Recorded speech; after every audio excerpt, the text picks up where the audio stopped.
ভাইপোর বিরুদ্ধে আবারও এফআইআর। ববির অ্যাকশনে কারাগারের মুখোমুখি অভিষেকের পদে পদে বিপদ। এক পা এগোলেই বিপদ, দুপা পিছলেও বিপদ। রীতিমতো খাড়া ঝুলছে অভিষেক বন্দ্যোপাধ্যায়। আইনি জট সইজাল কাণ্ডে একেবারে ফেসে গিয়েছেন অভিষেক বন্দ্যোপাধ্যায়। মাকড়সার জালের মতন ফেসেছেন অভিষেক। পালাবার জায়গা নেই। হাইকোর্টে গিয়েছিলেন রক্ষা কবচ চাইতে, লাভ হয়নি। হাইকোর্টে অভিষেককে রক্ষা কবচ দেওয়া হয়নি। কেন্দ্রীয় স্বরাষ্ট্রমন্ত্রী থেকে শুরু করে মুখ্যমন্ত্রী শুভেন্দু অধিকারীকে নানান ভাষায় নানান ভঙ্গিমাতে আক্রমণ করেছিলেন। বুঝতে পারেননি সেগুলোর ফল যে পেতে হবে। তৃণমূলের জমানায় থাকতে অন্যায়কে প্রশ্রয় দেওয়া হয়েছে। অভিষেকও একাধিক অন্যায় করেছেন। উস্কানিমূলক মন্তব্যের জেরে অভিষেকের বিরুদ্ধে এর আগে একবার নয়, দুবার নয়, 3 বার এফআইআর হয়েছিল। আবারও অভিষেকের বিরুদ্ধে এফআইআর। এবার অভিষেকের বিরুদ্ধে এফআইআর ববির। তবে এই ববি ফিরহাদ হাকিম নয়। তৃণমূল সাংসদ অভিষেক বন্দ্যোপাধ্যায়ের বিরুদ্ধে ডায়মন্ড হারবার থানায় লিখিত অভিযোগ দায়ের করলেন বিজেপি নেতা অভিজিৎ দাস ওরফে ববি। ডায়মন্ড হারবারে তৃণমূলের ব্লক নেতৃত্ব ও ফলতার তৃণমূল নেতা জাহাঙ্গীর খানের বিরুদ্ধেও লিখিত অভিযোগ দায়ের করেছেন তিনি। ববির অভিযোগ, 2018 সালের 21শে ডিসেম্বর ডায়মন্ড হারবারে কপাটহাটে হামলার শিকার হন তৎকালীন বিজেপি দক্ষিণ 24 পরগনা জেলা সভাপতি অভিজিৎ দাস। তাকে বেধড়ক মারধর ও খুনের চেষ্টা পর্যন্ত করা হয়েছিল। সেই সময়ে ডায়মন্ড হারবার থানায় অভিযোগ নেয়নি বলে দাবি করেছেন তিনি। এমনকি মারের আঘাতে বিজেপির নেতার শিরদাঁড়ায় চির ধরে যায়। এছাড়াও মাথাতে আঘাত করে পরিকল্পনা করে খুনের চেষ্টা করা হয়েছিল বলে অভিযোগ। ডায়মন্ড হারবারে তৃণমূল সাংসদ অভিষেক বন্দ্যোপাধ্যায় এবং তার ঘনিষ্ঠ নেতা সহ 41 জন এবং আরো প্রায় 150 জনের বেশি অজ্ঞাত পরিচয় দুষ্কৃতীর বিরুদ্ধে লিখিত অভিযোগ দায়ের করা হয়েছে। আবারও সরগরম রাজ্য রাজনীতি। নিউজ বর্তমানের পক্ষ থেকে বিজেপি নেতা অভিজিৎ দাস ওরফে ববির সঙ্গে যোগাযোগ করা হয়েছিল। কি বলেছেন তিনি শোনাবো। অভিষেক ব্যানার্জির নামে আপনি একটি এফআইআর করেছেন, স্পেসিফিক অভিযোগটা যদি আপনি কি বলতেন? স্পেসিফিক অভিযোগ মানে তো বলে দিয়েছি। আপনার 2018 সালের 21শে ডিসেম্বর আমাকে অ্যাটাক করা হয়। আমি মন্ডল কমিটির মিটিং এ যাচ্ছিলাম। আচ্ছা। তো সেখানটায় আমি 44 মিনিট আগে খবর পাই। আমি এসপিকে জানিয়েছিলাম, এসডিপিকে জানিয়েছিলাম, আইসিকে জানিয়েছিলাম যে ফোর্স পাঠাতে, কিন্তু কেউ কিছু করেনি। এবং তারপর অ্যাটাক হয়। অ্যাটাকের ফলে আমি পঙ্গু হয়ে গেছি। এটা অ্যাটাকে 2 দিন আগে অভিষেকের যে পিএ, সে আমাদের জাহাঙ্গীর, গৌতম অধিকারী, মেহবুব, আমি মেয়েদের সঙ্গে বসে প্ল্যান করে আমাকে অ্যাটাকটা করায়। 41 জনের নাম দিয়েছি, আর 150 থেকে 160 জন অজানা সোর্স পিস্তল সবকিছু নিয়ে অ্যাটাক করে। আমাকে হাফ ডেটি করে দিয়েছিল জন ক্যাম্প ফিরে। তারপর সমস্ত সাংবাদিকদের ফোন করি, তারপর এটা নিউজ হয়। লোকসভা নির্বাচনে অভিষেক বন্দ্যোপাধ্যায়ের বিরুদ্ধে দাঁড়িয়েছিলেন বিজেপির সিম্বলে। আজকের অভিজিৎ দাস বিজেপি নেতা। আপনার চোখে অভিষেক ব্যানার্জির ভবিষ্যৎ এই রাজ্যে কোথায় দাঁড়িয়ে? এখন অ্যাকচুয়ালি অভিষেককে আপনারা মিডিয়ায় হাইলাইট করেছেন।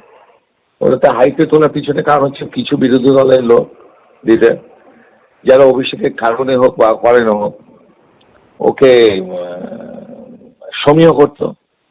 আর হচ্ছে মিডিয়া, সে কয়লা পাচার, গরু পাচারের টাকা, এতে কাজ হয়েছে কিনা আমি জানি না। বিষয় হচ্ছে যে অভিষেকের যে কিছু নেই।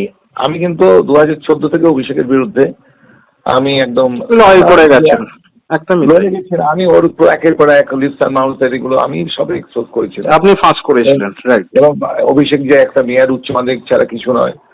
এবং আমাকে যে অ্যাটাক করেছিল তার ঠিক এইটা যখন আমি কমপ্লেন করেছিলাম যে ওর এই মেয়েটা হচ্ছে আগে কংগ্রেস ইউনিভার্সিটি, তার এতদিন পরেই। এবং আমি বলে হচ্ছে, এবার আপনি মিডিয়াতে দেখেছেন যে ও হচ্ছে ক্লাস 8-এ সমস্ত সাবজেক্টে 8, মানে কোটাতে 10 পাইনি ক্লাস 8-এ, যার জন্য ওকে টিসি দিয়েছিল নমনা থেকে। তা একটা মেয়ার একটা ভুসি মানুষ ছাড়া কিছু নয়। আর ও যে কত বড় একটা ছুঁচো যে বাঘ নয় সেটা তো প্রমাণ হয়ে গেল। এই ফলটায় ঢুকতে পারলো না, দিতে পারে। তো অভিষেক সম্পর্কে অ্যাকচুয়ালি ওর যে অফিসিয়াল পিসি, আমরা তো ডিএনএ টেস্ট করিনি তাই মা ছেলে বলতে পারবো না। তা পিসির জন্য আর কি ওর এত বাড়াবাড়ন্তি, প্লাস হচ্ছে মিডিয়ার জন্য। আর যার ফলে অ্যাকচুয়ালি ও তো আমাকে চেক করার জন্য 2017 সালে রাতারাতি একটা বেকারিকে পুড়িয়ে সেটা লিপসান মাউন্টের নামে কিনে তার উপরে এমপি অফিস করেছে, যেটা হাইকোর্ট থেকে ইডিকে সিল করতে বলে দেওয়া হয়েছিল। কিন্তু এটা নিয়েও কেউ বেশি উচ্চবাচ্য করেনি। আমি চেষ্টা করেছিলাম, ইডি অফিসাররা কোনো কিছু অ্যাকশন নেয়নি এবং এইখানে বসে অপারেট করতে ইডির এই মানে রিসার্চ মানুষের যেটা এমপি অফিসে বানিয়েছিল। তো এটা অভিষেকের দোষ। অভিষেক তো অনেকের মতো দিয়েছে।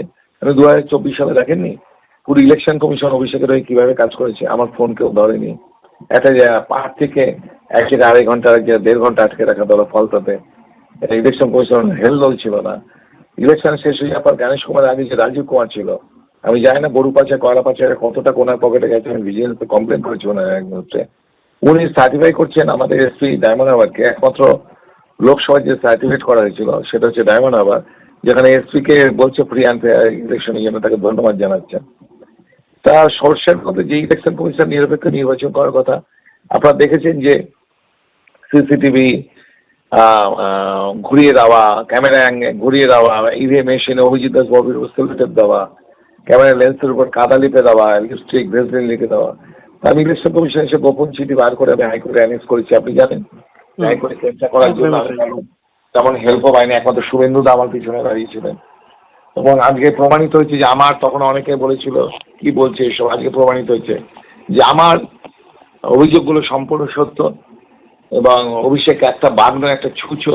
এবং ডায়মন্ড হারবার যখন প্রথমে বলেছিলাম যে নিরপেক্ষ ভোট হলে অভিষেক 3 লক্ষ ভোটে হারবে, আপনাদের অনেক সাংবাদিক তখন হ্যাঁ করে এসেছিল যে কি বলছে, এবং সকলে আমাকে 7 লাখ হাতে ভোটে হারা একজন প্রার্থী বলেই বিদ্রুপ করেছিল।